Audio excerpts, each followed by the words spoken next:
Hello guys, this is Subodh sir and I welcome you on my YouTube channel. Dear students, आज इस class में मैं Bihar board के द्वारा जो 2022 में क्लास 12 क्लास का जो इंग्लिश पेपर में जो ट्रांसलेशन पूछे गए थे 2022 यानी 2022 में, उसका मैं आज आपको ट्रांसलेशन को सॉल्व करके बताऊंगा। और ये ट्रांसलेशन आपको चाहे वो साइंस स्ट्रीम हो, आर्ट्स स्ट्रीम हो, कॉमर्स स्ट्रीम हो, तीनों स्ट्रीम में ये पूछे गए थे 2022 में, है ना। तो उसी को आज मैं इस वीडियो में सॉल्व करने जा रहा हूँ ताकि आपको पैटर्न का पता चले कि इसी प्रकार के पैटर्न पर आपके ट्रांसलेशन 2023 और आगे आने वाले भी एग्ज़ाम में इसी प्रकार के पैटर्न का ट्रांसलेशन आपको पूछे जाएंगे। तो हो जाइए तैयार, पेन और पेपर लीजिए और इस पूरे ट्रांसलेशन को आप पूरे कंसेप्ट के साथ मेरे साथ आज सीख लीजिए, है ना। लेकिन एक चीज़ ज़रूर कहूँगा कि वीडियो को अंत तक देखिएगा और अगर चैनल को सब्सक्राइब नहीं किया है तो चैनल को सब्सक्राइब कर लें और दोस्तों को भी शेयर कर दीजिए ताकि उनका ये क्लास छूट ना जाए, मिस ना हो जाए, है ना। तो चलिए, पहला आपका जो ट्रांसलेशन का हिंदी सेंटेंस है वो क्या है? अभी बाहर मत निकलो।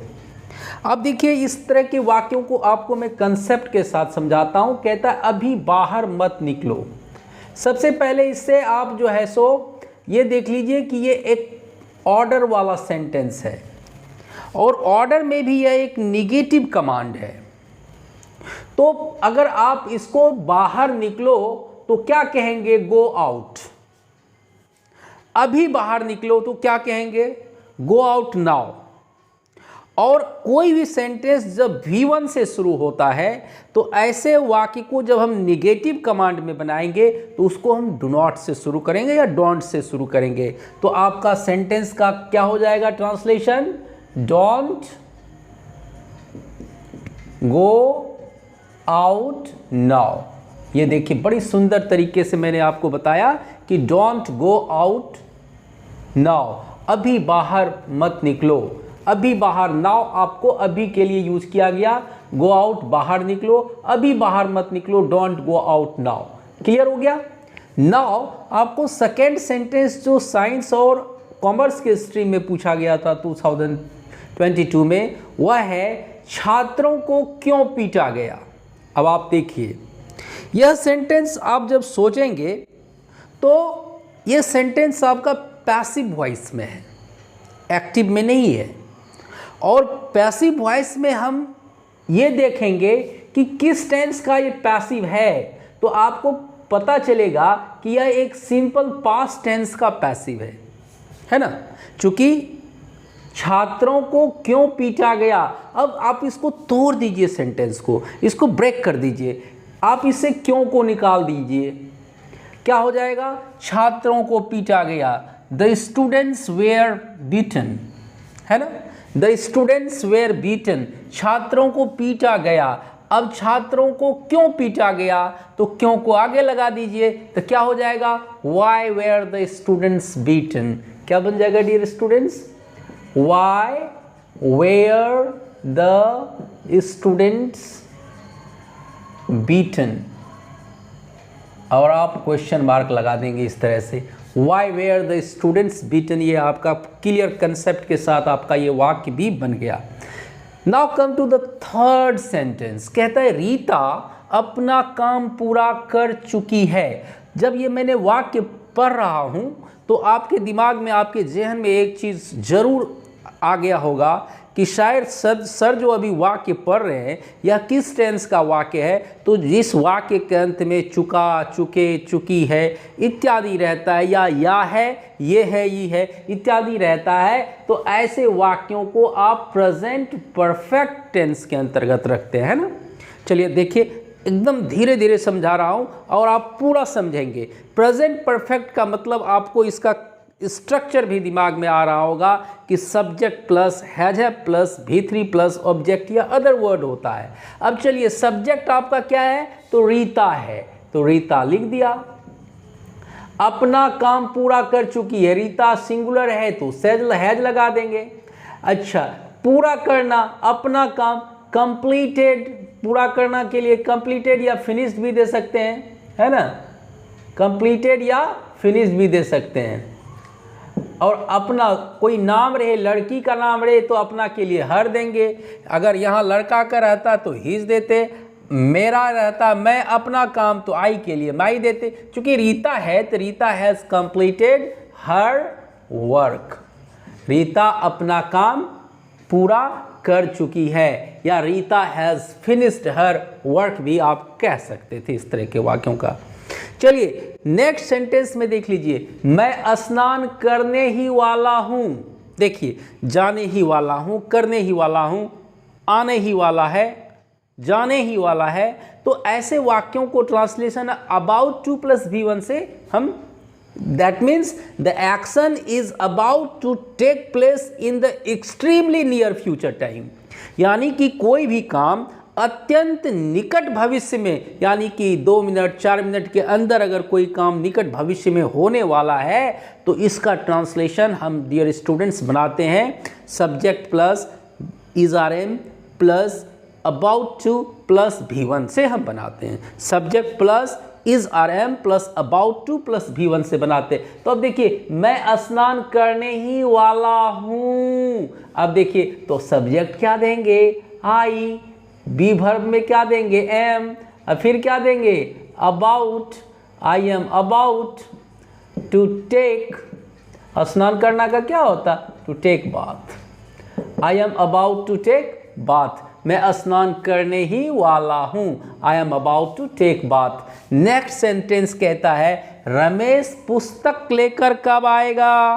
अब देखिए आएगा, गागेगी में आइए, दैट मीन्स गागेगी का प्रयोग हम फ्यूचर में करते हैं, है ना, करते हैं भाई, डर बोलिए हाँ करते हैं सर, किस में करते हैं, फ्यूचर में। तो फ्यूचर की बात जब भी आएगी तो उसमें शैल और विल का प्रयोग हम निश्चित रूप से करेंगे। कुछ ऐसे भी टर्म है जिसमें हम गोइंग टू लगा करके या प्रेजेंट कंटिन्यूअस टू में टेंस में हम फ्यूचर टाइम रेफरेंस जोड़ करके हम फ्यूचर बनाते हैं, लेकिन यहाँ तो कंप्लीट फ्यूचर है आपका। वो क्या कहता है, रमेश पुस्तक लेकर कब आएगा।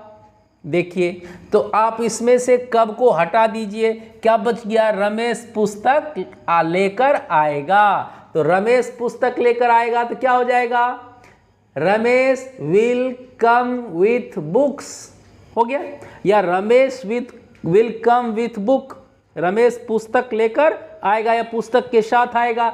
अब जैसे जैसे देखिए अब WH क्वेश्चन है तो WH वर्ड व्हेन का क्या दे देंगे, कब का क्या दे देंगे, when will Ramesh come with book या books, when will Ramesh come with books, Ramesh पुस्तक लेकर कब आएगा। ये WH क्वेश्चन जब होता है तो WH वर्ड के बाद डियर स्टूडेंट्स हम ऑक्सिलरी वर्ब का प्रयोग करेंगे, फिर सब्जेक्ट का, फिर V1 का, फिर अदर वर्ड्स का हम प्रयोग करेंगे। तो रमेश पुस्तक लेकर कब आएगा। नेक्स्ट सेंटेंस तो बहुत ही मज़ेदार है और आप इस वाक्य को ध्यान से देख लें तो आपको पता चल जाएगा, वह अपने मित्रों के साथ मैदान में खेल रहा है। Easy, very easy. देखिए कभी कभी ना ये क्लास 12 के भी स्टैंडर्ड में बहुत इजी ट्रांसलेशन पूछ दिए जाते हैं, लेकिन बच्चों को ये कंसेप्ट में थोड़ा सा ध्यान रखना होगा कि वाक्य में किस वाक्य का या किस टेंस का वाक्य है। और कहता है वह अपने मित्रों के साथ, चलिए मित्रों के साथ हटा दीजिए, अपने मित्रों के साथ हटा दीजिए। इसको इस तरह के, इसको आप बाइफरकेट करके, इसको तोड़ करके बनाइए, क्या हो जाएगा, वह मित्रों के साथ को हटा दीजिए, वह मैदान में खेल रहा है। बहुत easy, he is playing in the field. ये तो बहुत हो गया present continuous, subject plus is are am plus V4 plus other word और ऑब्जेक्ट। तो वह मैदान में खेल रहा है, क्या बना दीजिएगा, है ना, तो आप बना दीजिएगा ही इज, थोड़ा सा मैं ऊपर बना देता हूं इसको यहाँ पे, ठीक है, इस वाक्य का, ही is playing in the field. वह मैदान में क्या कर रहा है भाई, खेल रहा है। किसके साथ खेल रहा है, अपने मित्रों के साथ, तो with his friends, with his friends. एक तो इस तरह से बना सकते हैं, दूसरा आप ऐसे भी बना सकते हैं, ही is playing with his friends, friends in the field, he is playing with his friends in the field. ये भी बनेगा, वैसे भी बनेगा, ऐसे भी आप बना सकते हैं। आप जैसे इसको आसान समझें उस तरह से आप इसको बना सकते हैं। अब देखिए नेक्स्ट सेंटेंस इंटरेस्टिंग है। ये भी सेंटेंस आपको साइंस और कॉमर्स के स्ट्रीम में ही पूछा गया था। तुम्हें अब घर जाना चाहिए। आपको आपने टीचर ने बताया होगा कि चाहिए के अर्थ में शुड का प्रयोग करते हैं, चाहे किसी भी तरह की बात हो। ऐसे तो मस्ट का भी प्रयोग होता है और टू का प्रयोग होता है ना। लेकिन आप यहाँ पर तुम्हें अब घर जाना चाहिए सजेशन दे रहा है तो शुड की बात कर रहे हैं। मैं कह रहा हूँ तुम्हें अब घर जाना चाहिए, that is a suggestive sentence. तो सजेस्टिव सेंटेंस को हम तुम्हें के लिए क्या देंगे? यू शुड, और शुड के बाद हमेशा हमेशा V1 का प्रयोग करेंगे। डायरेक्ट अगर कोई वर्ब आएगा तो V1 आएगा। You should go home. अब है डियर स्टूडेंट्स तो अंत में नाउ दे देंगे। इस नाउ को आप वाक्य के शुरुआत में भी कर सकते हैं, now you should go home भी आप कर सकते हैं, तो भी आपका ट्रांसलेशन सही होने वाला है, वो गलत होने वाला नहीं है। नाउ को आप either you place at the end of the sentence और you place in the beginning of the sentence, that is correct. चलिए नेक्स्ट सेंटेंस क्या कहता है भाई? कहता है आप लोग पटना कब आइएगा? बाप रे बाप, कब आइएगा? अब बताइए ना भाई, मैंने आपको बताया ना तुरंत अभी, क्या बताया था? गागेगी फ्यूचर। कौन सा फ्यूचर? सिंपल फ्यूचर में है, इसलिए किसमें रहा है रहे एकदम कुछ नहीं है ना। आइएगा है तो कब क्या होगा? आप लोग पटना आइएगा, you will come to Patna. अब क्या करेंगे भाई? आप लोग कब आइएगा? When will you come to Patna, है ना। आप लोग पटना कब आइएगा? क्या बना देंगे? When will you come to Patna. और ये इंट्रोगेटिव सेंटेंस है तो आपको क्वेश्चन मार्क तो लगाना ही पड़ेगा, है ना। When will you come to Patna, this will be the correct translation of this sentence।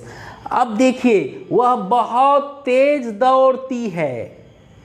इसमें एडवर्ब का प्रयोग है आपको डियर स्टूडेंट्स। दो एडवर्ब है, एक तो आपका हो गया तेज और दूसरा एडवर्ब हो गया आपको बहुत। दोनों एक एडवर्ब है एक अनदर एडवर्ब है, लेकिन वाक्य बहुत आसान है। वह दौड़ती है, सिंपल प्रेजेंट टेंस में वाक्य है, वह दौड़ती है। आप क्या कहोगे? सब्जेक्ट प्लस V1 या V5, सी के साथ आप V5 लगाओगे, क्या कहोगे? सी रन्स। वह दौड़ती है भाई, सी रन्स। कैसे दौड़ती है? तो तेज के लिए फास्ट यूज करेंगे, बहुत तेज है तो वेरी फास्ट यूज कर देंगे, तो सी रन्स वेरी फास्ट। इस तरह से जब आप तोड़ कर सेंटेंस को समझिएगा तो आपके लिए बनाना बिल्कुल आसान हो जाएगा। देखिए वह दौड़ती है, सी रन्स, वह तेज दौड़ती है, सी रन्स फास्ट, वह बहुत तेज दौड़ती है, सी रन्स वेरी फास्ट। चलिए नेक्स्ट सेंटेंस की बात करते हैं, थोड़ा मैं समय ज़्यादा ले रहा हूँ आपको। कहता है मुझे तुरंत घर पहुँचना है। देखिए इसका मतलब there is no alternative left out for that person. कहता है उसके लिए कोई दूसरा और औचित्य नहीं है, पहुँचना है तो पहुँचना है। ऐसा जैसे मुझे खाना है तो खाना है। तो ऐसे वाक्यों को बनाने के लिए हम प्रेजेंट में हैज़ टू और हैव टू का प्रयोग करेंगे और पास्ट में हैड टू का प्रयोग करेंगे। तो हैड टू और हैज़ टू या हैव टू के बाद हमेशा V1 का प्रयोग करना, याद रखना। अब जैसे देखिए मुझे तुरंत घर पहुंचना है, तो अब देखिए आई हैव टू। अब पहुंचना का रीच दे सकते हैं आप, रीच कहाँ पहुंचना है? घर। अब कब पहुंचना है भाई? तो कब तुरंत पहुंचना है, तो इसके लिए आप तुरंत के लिए आप सून का प्रयोग कर लो। तो I have to reach home soon, मुझे तुरंत घर पहुंचना है। इस तरह से आप बनाएं, है ना। अब देखिए पटना का चेहरा बदल रहा है। देखिए पटना तो कोई आदमी है नहीं, लेकिन इसके लिए भी पटना का चेहरा, है ना। तो आप देखिए इसके लिए फेस ऑफ पटना भी यूज़ कर सकते हैं, बहुत आदमी करते ही हैं, हम भी कर रहे हैं कि the face of Patna, the face of Patna, Patna का चेहरा क्या हो रहा है भाई? इज चेंजिंग, बदल रहा है ना। The face of Patna is changing, Patna का चेहरा बदल रहा है, चेहरे के लिए हमने फेस यूज किया है ना। अब देखिए भारत के राष्ट्रपति, इस तरह के वाक्य तो हर बार, स्टेशन यहाँ से कितनी दूर है, भारत के राष्ट्रपति कौन है ना, इस तरह का वाक्य तो बोर्ड के द्वारा पूछ ही दिया जाता है और स्टूडेंट्स क्या करते हैं, थोड़ा सा उसमें कन्फ्यूजन पाल लेते हैं। लेकिन आपको ऐसा नहीं करना। कहता भारत के राष्ट्रपति कौन है, बच्चे बच्चे बना लेंगे, आप भी बना लीजिए, मैं भी आपको बना के देता हूँ। क्या कहता है, भारत के राष्ट्रपति कौन है, कौन के लिए आप हु का प्रयोग करोगे, who is the president, president, who is the president, who is the president of India, Bharat के राष्ट्रपति कौन है, who is the president of India. चूँकि ये 8 सेंटेंस आपको आर्ट्स और कॉमर्स के स्ट्रीम में, साइंस और कॉमर्स के स्ट्रीम में पूछा गया है और 8 सेंटेंस आपको आर्ट्स के स्ट्रीम में पूछा गया है। That's why there are total 16 sentences in this video, है ना, ऑन योर बोर्ड। और आप ये देखिए थोड़ी जगह की कमी पड़ जाती है, मैं आपको बार बार कहता हूँ कि जगह की कमी होने के कारण मैं थोड़ा सा एडजस्ट तो करता हूँ, है ना। अभी मेरे पास डिजिटल बोर्ड है नहीं, आप लोगों का प्यार रहा तो इस तरह से डिजिटल बोर्ड पे भी मैं आपको एक दिन पढ़ाऊँगा, है ना। क्या कहता है, धूप में मत जाओ, ये भी आपको निगेटिव कमांड है। देखिए आर्ट्स में भी, साइंस में भी पूछा, अभी बाहर मत निकलो, यहाँ कह रहा है धूप में मत जाओ, तो क्या लगता है कि आपको नहीं पूछेगा क्या, जरूर इस तरह का वाक्य पूछेगा। बी अटेंटिव एंड पे your total attention on this, on such type sentence of sentence. क्या कहते हैं, धूप में मत जाओ, पहले मत को हटा दो यार, क्या बचा, धूप में जाओ। गो इन द सन, सन को, सन मतलब धूप हुआ, धूप में जाओ, क्या कहेंगे, गो इन द सन कहेंगे ना भाई। अब देखिए गो का जब मत लगा देंगे तो हमको नहीं बताया, निगेटिव कमांड को डू नॉट से शुरू करते हैं, बताया है कि नहीं बताया, अरे बोलो ना भाई, हाँ बताया है सर। तो क्या कहेंगे, धूप में मत जाओ, क्या कह दोगे, यहां मैं बना रहा हूं इसका, डोंट गो इन द सन, हो गया, डोंट गो इन द सन, धूप में मत जाओ। अगर केव कहेगा वर्षा में मत, बाहर मत जाओ, don't go out in the rain, धूप में मत जाओ, don't go in the out, don't go in the sun, या don't go out in the sun भी आप कह सकते हैं, don't go out in the sun. Out देंगे और नहीं भी देंगे तो भी सेंटेंस पे कोई प्रभाव नहीं पड़ेगा। अब आपका जो नेक्स्ट सेंटेंस है, चलिए देखिए क्या कहता है, क्या तुम कल दिल्ली जा रहे हो। अरे भाई ये गोइंग टू फॉर्म में है और कंटिन्यूअस टेंस में है, आप देख लीजिए गोइंग टू का प्रयोग भी कंटिन्यूअस फॉर्म में हम कर रहे हैं। क्या कह रहा है, अब इसमें देखिए, तुम कल दिल्ली जा रहे हो, देखिए 2 वाक्यों को पहले हटा दीजिए, क्या और कल को हटा दीजिए, क्या बच गया, तुम दिल्ली जा रहे हो, क्या बना लोगे भाई प्रेजेंट कंटिन्यूअस में, you are going to Delhi, तुम कल दिल्ली जा रहे हो, फ्यूचर टाइम रेफरेंस लगा देना, क्या हो जाएगा, you are going to Delhi tomorrow.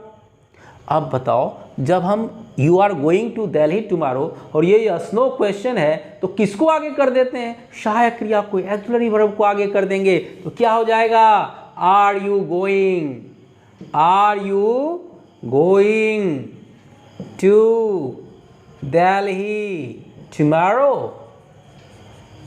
Are you going to Delhi tomorrow. मैं माँ से बहुत प्यार करता हूँ।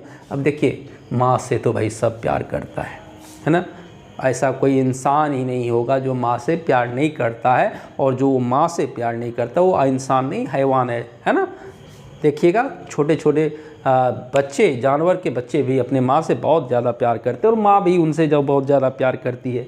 लेकिन यहाँ पर सेंटेंस कहता है मैं माँ से बहुत प्यार करता हूँ। अब देखिए, मैं, I love mother very much, I love mother very much, ये बहुत अच्छी है, बात बन गया। लेकिन अगर मैं इसको ऐसे ही बना सकता हूँ, I love my mother very much, तो ये ज़्यादा अच्छा लगता। लेकिन ट्रांसलेशन में मैं अपनी माँ से बहुत प्यार करता हूँ ऐसा दिया नहीं है, तो ये आपका ट्रांसलिट्रेशन हो गया, I love my mother very much. Last sentence थोड़ा सा अलग ढंग का है है ना। लास्ट सेंटेंस थोड़ा सा अलग ढंग का है, और लास्ट सेंटेंस में क्या कहता है, इनमें से कई लोग 2 शाम भोजन नहीं कर पाते हैं, है ना। अब देखिए इसका 2-3 तरह से आप बना सकते हो। एक तरीका तो आपको मैं बता देता हूँ, एक तरीके से मैं आपको बताता आता हूँ। तो क्या कहोगे, थोड़ा ग्रीन कलर से बता रहा हूँ, जगह की कमी है। सबसे पहले बना लेना मैनी ऑफ दीज पीपल,